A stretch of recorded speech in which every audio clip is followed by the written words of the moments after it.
আপনি কি জানেন আপনি এই মুহূর্তে একটি বিশাল সমুদ্রের তলদেশে দাঁড়িয়ে আছেন? আমি পানির কথা বলছি না, আমি বলছি বাতাসের সমুদ্রের কথা। কিন্তু অদ্ভুত ব্যাপার কি জানেন, যে বাতাস ছাড়া আমরা এক মুহূর্ত বাঁচতে পারি না, সেই বাতাসকে আমরা দেখতেই পাই না। কিন্তু কেন? চলুন জেনে নেওয়া যাক বাতাস দেখতে না পাওয়ার কারণ। আসলে বাতাস নাইট্রোজেন আর অক্সিজেনের মতো গ্যাস দিয়ে তৈরি। এই গ্যাসের অণুগুলো আলোর তরঙ্গের চেয়েও অনেক ছোট, তাই আলো যখন এদের উপর পড়ে তখন কোনো বাধা না পেয়ে সরাসরি আমাদের চোখে চলে আসে। ফলে আমাদের কাছে বাতাস একদম স্বচ্ছ বা ইনভিজিবল মনে হয়। কিন্তু চমকপ্রদ তথ্য হলো, আপনি কিন্তু প্রতিদিন বাতাসকে দেখেন।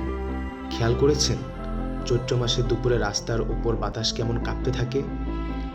ওটা হলো বাতাসের ঘনত্বের পরিবর্তন। আর এই যে উপরের নীল আকাশ, ওটা আসলে বাতাসেরই রং। সূর্যের আলো যখন বায়ুমণ্ডলে ধাক্কা খায় তখন নীল আলো চারদিকে ছড়িয়ে পড়ে বলেই আকাশকে নীল দেখায়। তার মানে আমরা বাতাসের ভেতরেই আছি, বাতাসকে দেখছি, অথচ ভাবছি বাতাস অদৃশ্য।